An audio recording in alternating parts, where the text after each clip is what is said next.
Bom, quanto ao final em Nápoles, parece-me que o final em Nápoles terá tudo para ser discutido ao sprint. Mas nunca se sabe, porque Nápoles é sempre perigoso. Ainda no ano passado houve que anular, diríamos assim, a tomada de tempos no final, na meta, porque a estrada estava escorregadia, estava extremamente perigosa, havia muita umidade, para lá do óleo que habitualmente existe na cidade de Nápoles. Portanto, o asfalto já não é bom, já é um asfalto meio vitrificado, mais para mais. Sendo uma grande metrópole, há muito óleo acumulado na estrada. Não é um local onde haja muita limpeza, diríamos assim, onde chova muito durante, por exemplo, o inverno. Também chove, como de resto temos visto nos últimos dias. Mas tudo junto costuma ser sempre um final perigoso em Nápoles. E a juntar a isso os últimos 500 metros que são em pavê. É um final diferente, não é naquela reta como estavas a ver aquela imagem da chegada do Demarque, que foram apanhados a chegar à meta, é um pouco mais à frente, eles passam essa parte, voltam à direita e os últimos 500 metros são em subida a 4% em paralelo. Daí que dizer, pensar neste final assim, tão obviamente só apenas nos sprinters, se calhar pode ser limitado. É possível que haja outros ciclistas a envolverem-se para lá dos sprinters? Eu penso que não, penso que os sprinters serão os protagonistas hoje, mas agora vamos ver como é que Milan vai sprintar, não é? Normalmente para Milan um final em subida não é o melhor, favorece mais Colmagnier, é um bom final para Tobias Lund Andersen, Ballerini, vamos ver Groenewegen como sprinta hoje, esteve muito bem no último dia do Giro em Sófia, naquela chegada. Há aqui uma série de corredores, Mads Mikkels, outro corredor que tem estado na frente.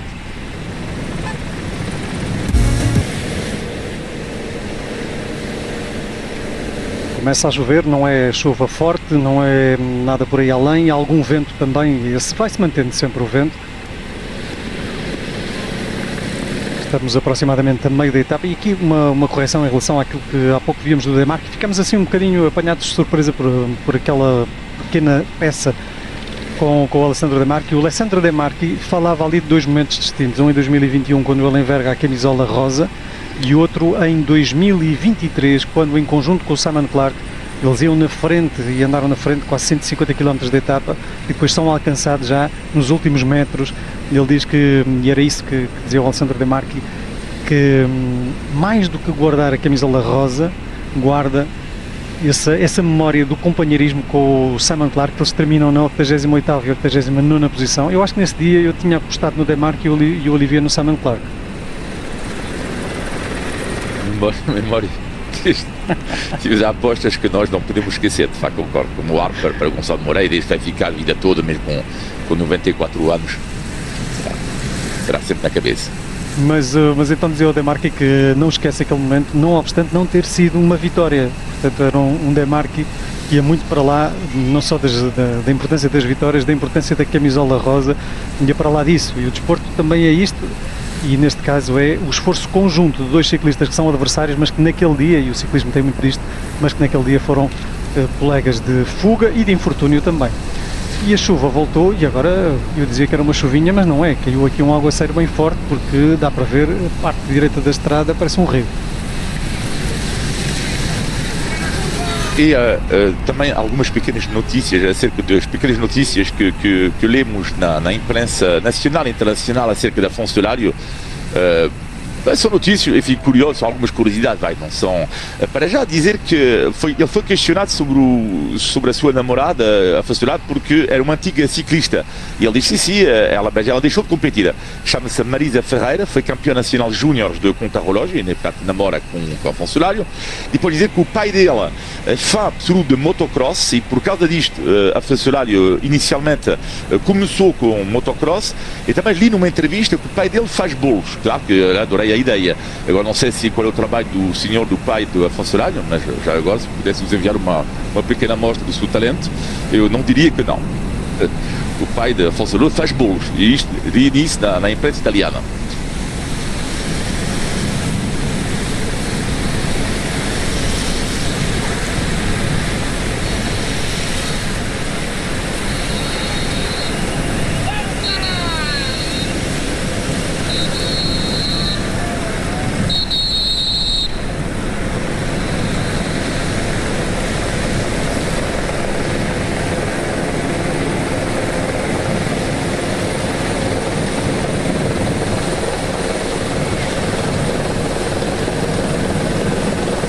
Vamos a 14 de maio, aqui esta nota sobre Alessandro Petacchi, ganhou em 2 anos consecutivos no dia 14 de maio.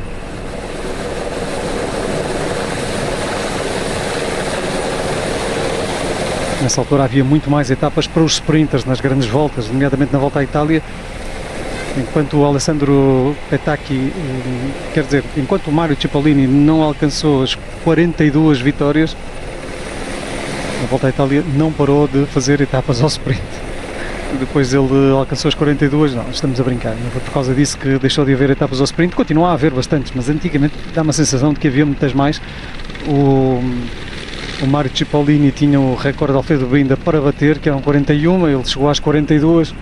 Na verdade, o Cipollini até cortou a linha de meta na Volta à Itália 44 vezes na primeira posição. Aconteceu é que por 2 vezes foi desclassificado, sendo a vitória dada sempre ao mesmo ciclista, o Jan Zvorada, ciclista checo, que também era um bom sprinter.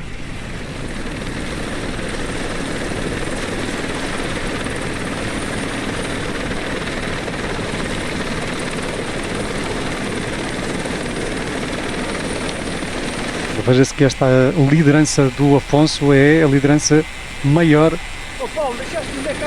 isto após a etapa 5, desde 1954, na altura 15 minutos e 4, o Afonso lidera com 2,51. Isto mostra como até a etapa 5, de então para cá, de 54 para cá, e note-se que é apenas até a etapa 5, as diferenças entre o primeiro e o segundo nunca foram tão grandes quanto este ano, apesar de não estar nem de perto nem de longe, próximo dos tais 15 minutos e tal.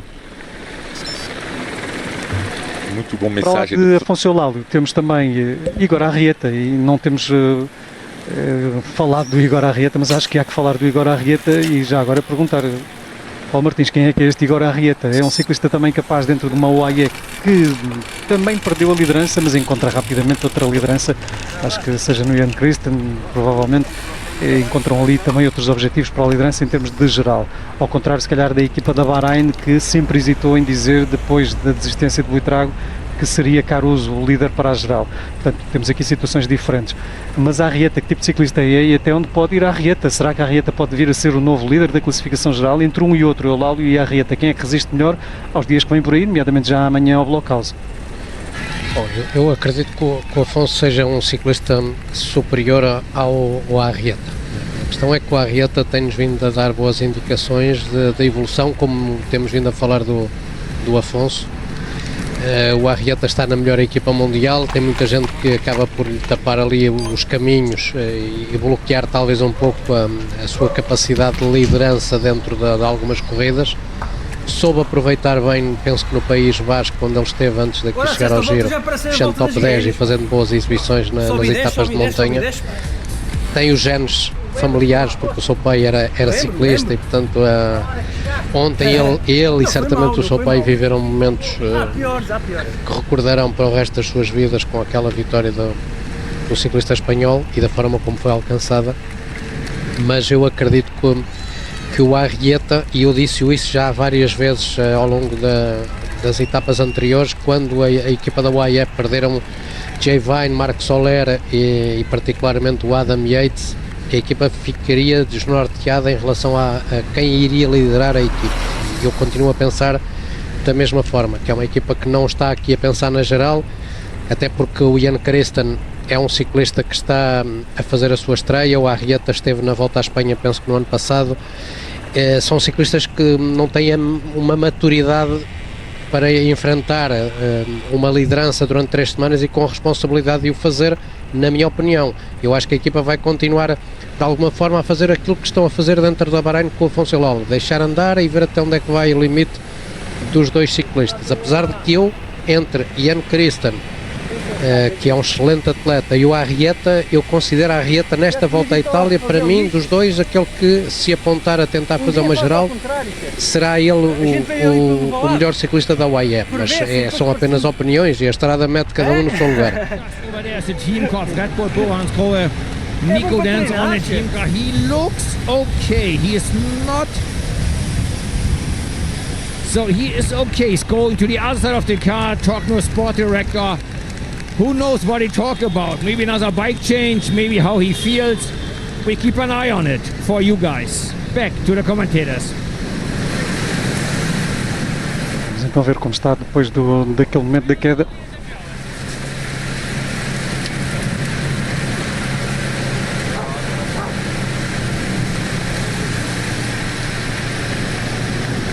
Mensagem de Francisco Gouveia, muito bom.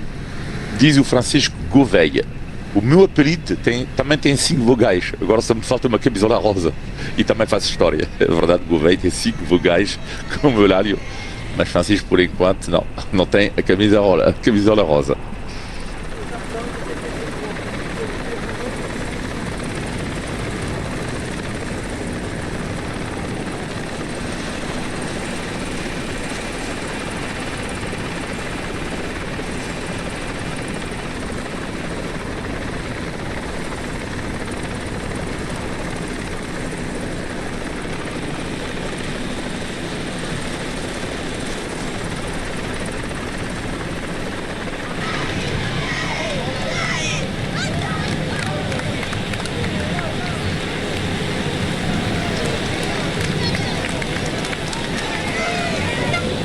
Esta é provavelmente a etapa que ao longo de toda a volta à Itália vai trazer menos dúvidas quanto ao que vai acontecer no final. Vamos ter uma chegada ao sprint, porque de facto com 43 segundos, com este descanso todo, os ciclistas estavam a precisar, é verdade. Esperemos que amanhã estejam todos com muita vontade de mexer com a corrida e de nos darem um belo espetáculo, porque hoje de facto não está a ser o melhor espetáculo. Não tivéssemos a sorte de termos o Afonso Eulálio, eu queria ver. Vamos ouvir o TJ Van Garderen. An opportunity for Mads Mikkelsen to try and get a stage victory into Naples. A different finish this year. What's the game plan? How can you try and deliver him to take the win today? Yeah, no, Mattis, he's been knocking at the door all Giro. He's in super form right now. We don't necessarily have a team designed for like a lead out. We definitely have some strong, skilled guys like Michael Valgren, guys like James Shaw, or even Darren Rafferty can get up there with him. But largely we're going to have to kind of use some other teams, take advantage of their trains and hopefully drop them off on the right wheel. And if we can deliver him into that final U-turn and that uphill sprint, it's if he can unleash his sprint, he's got as good a shot as anyone. How different and difficult does that make it this year, with the different finish, with that U-turn, the different road surface, with the paving stones as well? I actually think that suits us, a team without the proper lead out. If you have just kind of a straightforward finish, then I think it's going to favor a team like Trek that's just built and designed around delivering their sprinter to the line. The more kind of chaos you can throw in the mix, like with that U-turn and with that uphill, then an opportunist like Mattis can really take advantage of that. Vamos lá ver então se o Mads Mikkelsen consegue tirar proveito do tal caos, da confusão que se pode gerar naquelas curvas finais, mesmo antes do final da corrida, de toda aquela excitação, de toda aquela vontade de chegar à frente. Mads Mikkelsen é um ciclista que se adapta bem, lá está aquele final com algum empedrado. Sim, ainda há pouco o Zé Finho tinha feito essa referência, é um ciclista que é muito hábil, não tem uma equipa como outros ciclistas rápidos o conseguem fazer, que é o famoso comboio do traseiro bem colocado. É um ciclista que acredito que vai andar de roda em roda, mas é muito hábil a fazer esse tipo de trabalho de aproximação, e depois tem essa facilidade que outros sprinters não terão tão à vontade, que é essa passagem do pavê, ainda para mais em ligeira subida, que vão ter a 3-4% dentro dos 400, 500 metros finais. E se ele tiver hoje num dia bom, e eu acho que ontem os sprinters, mesmo com a tal gestão que foram fazendo ao longo do dia, todos eles sofreram, todos apanharam água, todos tiveram que fazer as subidas que tinham pela frente. Foi um dia duro, e aqui vai prevalecer também um pouco a condição física e o terem dormido bem para hoje estarem com uma frescura necessária para aquilo que será a exigência de uma parte final, onde os sprinters sabem que, e já terão apontado obviamente há muitos dias, para não dizer semanas ou meses, que este dia é um dia também que eles têm que estar o melhor possível fisicamente e que nada pode falhar. Hoje é daqueles dias que a colocação tem um papel importante. Sim. E estamos de regresso. Nesta altura a etapa está sensivelmente a meio, vamos a caminho de Nápoles.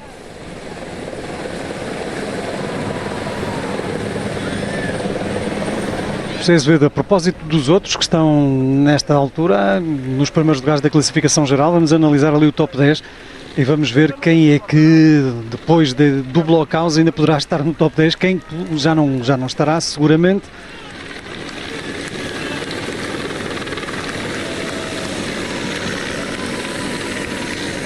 Ora, temos no top 10, nesta altura, volta à Itália,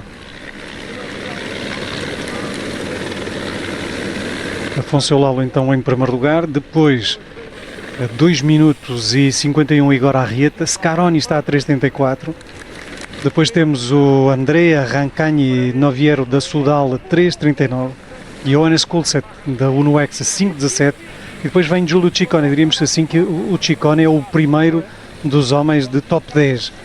Se é que o Ciccone pode ser considerado voltista, portanto homem de top 10, porque esse é outro debate. Não fala disso, é o Gonçalo Moreira. Vai-te chatear contigo. E lá de estar agora, nos dias em que o Zé não estiver cá, e vamos inevitavelmente falar disto com o Gonçalo. Exato. Sobretudo se o Ciccone for um top 10, tiver um top 10.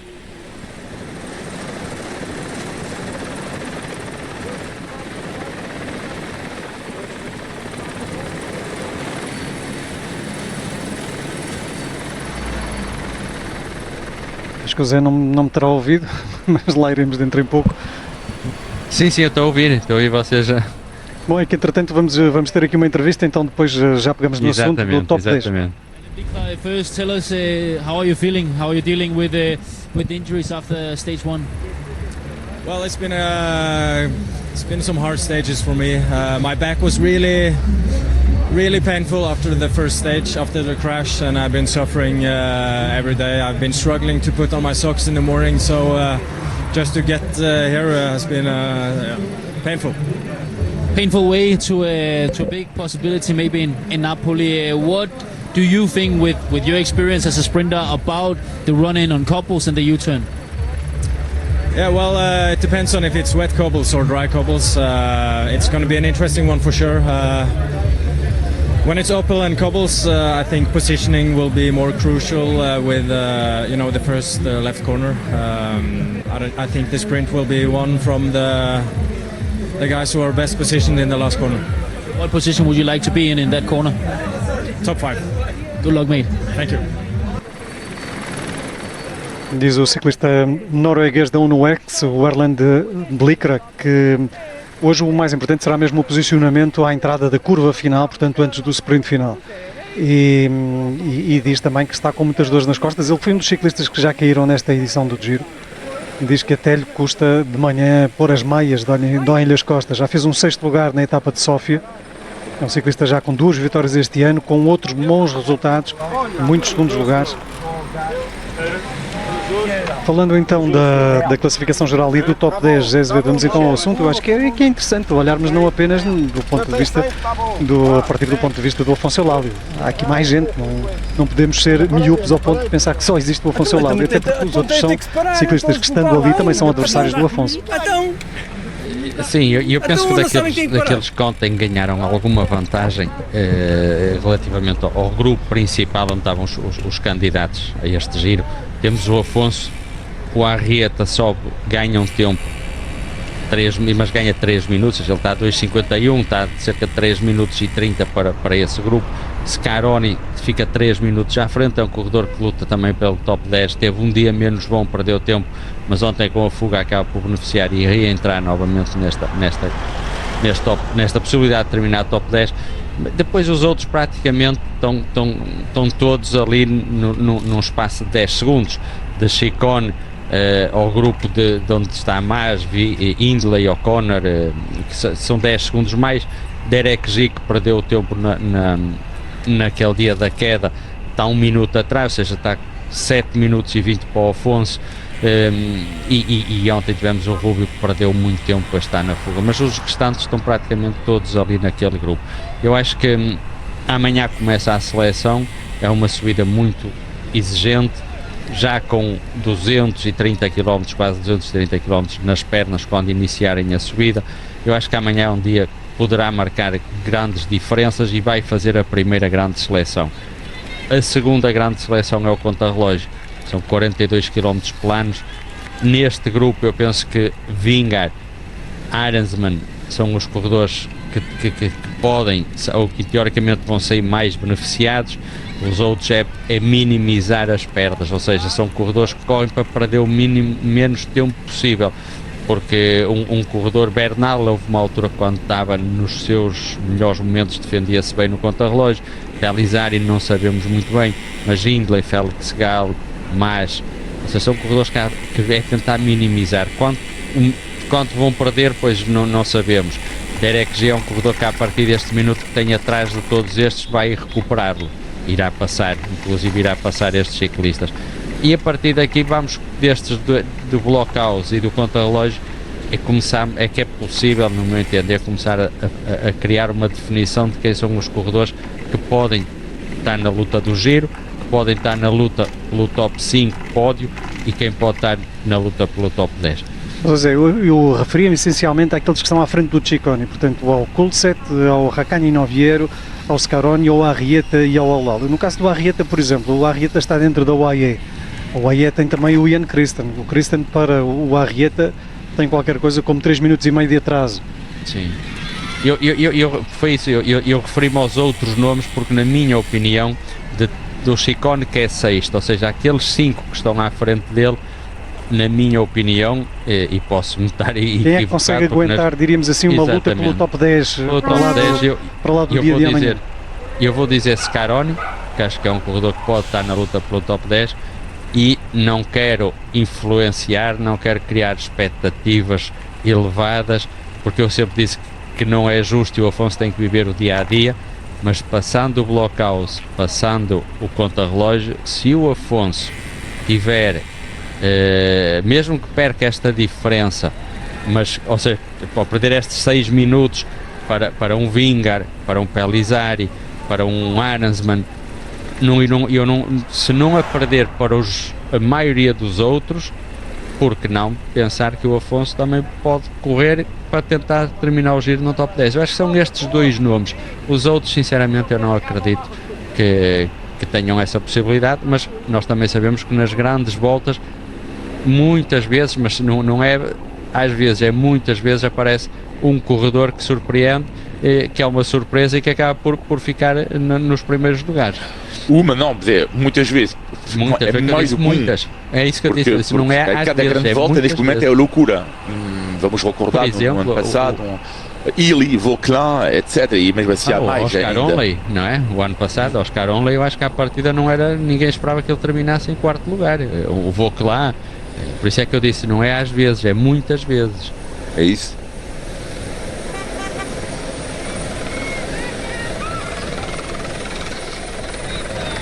Basta ver, vamos recuar o giro um ano atrás, Del Toro.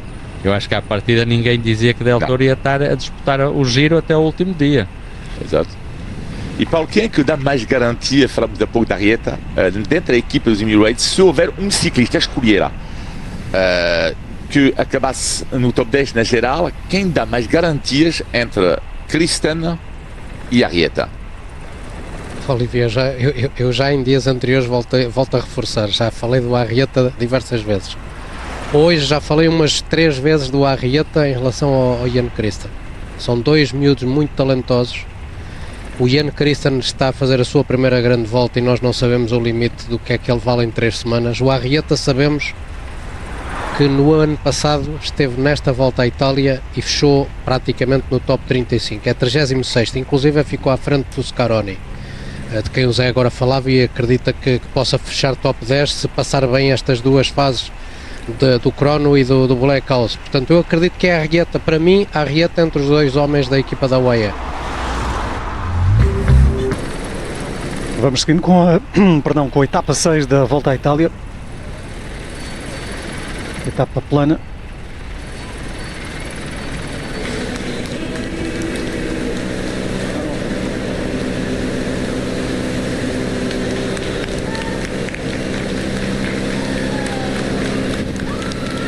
Média muito baixa, 41 km/h para uma etapa totalmente plana. Isto é bom para toda a gente, é bom também para o próprio Afonso Eulálio. E hoje não paramos de falar do Afonso, mas o dia de amanhã é que é. O dia de amanhã é que é o dia duro. Olhando então para a etapa de amanhã. A etapa de amanhã com a subida de Blockhouse é uma subida que já muita gente conhece, porque já muitas vezes apareceu na Volta à Itália. É uma etapa que tem duas metades distintas, uma primeira parte de 120 km praticamente plana, mas quando digo praticamente é mesmo só praticamente, porque aquilo que hoje são quartas categorias, amanhã temos 3 e que não são sequer categorizadas. E isto durante os primeiros 120 km. A partir daí muda tudo. Primeiro uma subida que não é categorizada, que tem 10 km a 5%. Logo a seguir a subida de Roccaraso, que é uma subida que aparece muitas vezes na etapa do Blockhouse. E essa subida vai ter cerca de 6 km a 6,5. E depois entramos ali em alguns pequenos topos com 1800 metros a 7,6, mais algumas subidas a 4, 5%, pequeninas, não são categorizadas. E depois então o tal bloco autêntico, o Blockhouse. E o Blockhouse são 14 km quase a 8,4. É uma subida que tem muita história e que ainda por cima tem 1 km Red Bull logo na entrada. Portanto é possível que venha a haver logo na entrada alguém a pegar na corrida. Bas Tietema die zei, wij hebben wel de etappe van vandaag en ook die van Rome echt wel omcirkeld. Is dit? Dylan Groenewegen acerca da etapa de hoje, acerca do seu potencial para a etapa de hoje. Dus hopen dat we vandaag voor een mooie uitslag kunnen gaan. En ja, dat zou dan betekenen de overwinning. En de derde plek hebben we al. En nu willen we nog iets hoger. Kun je zeggen wel over die finale, hè? Die bocht waar iedereen het ook over heeft, op die zeker mogelijk gladde ondergrond? Zo kijk ik niet meteen naar. Als je denkt hoe glad het kan zijn, dan ben je al verloren op voorhand. Dus het is gewoon een sprint. Het is heel technisch, heel erg anders dan de andere finale, wat vooral heel veel rechtdoor was. Dit is draaien, keren, wat rotondes, wat versmallingen, wat je zegt, de klinkers die we hebben. De bocht nog op 500 meter van de streep. Dan kom je uit met 400. Dus ja, we weten wat we moeten doen en dat is voor het probleem blijven. Diz então, e resumindo muito rapidamente, o Dylan Groenewegen que hoje espera que tenha aqui uma oportunidade de sprint. Esta é uma das oportunidades até Roma. Diz que espera, portanto, um bom resultado hoje. Já foi terceiro em Sófia. Hoje espera conseguir melhor. Quanto ao final, quanto àquela viragem, portanto, uma viragem de 180 graus e depois a zona de empedrado potencialmente úmida, se bem que a indicação que temos é que não estará úmida. Isto quando vemos aqui algumas indicações sobre Afonso Eulálio,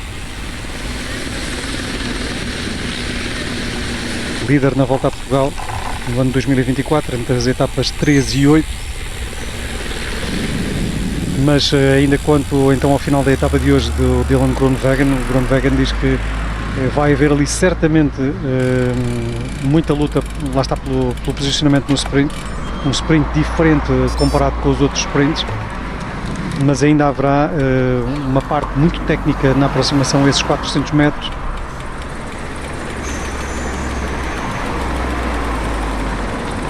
Diz que sabe que tem de se manter na frente. Hoje os comboios vão ser muito importantes na condução dos sprinters até à tal viragem. Então, mas tem que se parar. Tem que se parar, numa viragem daquelas e partindo do princípio que arrancam todos na frente, que estão todos a par, qual será o maior candidato, qual é aquele que é mais explosivo naquele tipo de final com o empedrado. Por exemplo, o Magny adapta-se bem àquele final com o empedrado. Isto é quase, sabemos já a resposta, mas no caso do Jonathan Milan, agora estão a faltar aqui as coisas, fiquei aqui meio baralhado com esta entrevista que entrou aqui em holandês por parte do Groenewegen, mas já está tudo resolvido. Mas dizíamos então, a propósito daquele final, quem é que é assim mais candidato? Há aqui alguns que possam ser mais candidatos do que outros. Há ciclistas que se adaptam melhor, mas como também já foi frisado, aquela de subida ali no empedrado com pavê. Sim, a entrada que já vários ciclistas abordam como uma prioridade de estarem bem colocados é fundamental. A colocação à entrada dos 400, 500 metros finais, porque depois começa a inclinação e entra-se dentro do pavê. Quem estiver ali fora de um top 8, top 9 acaba por ficar já longe.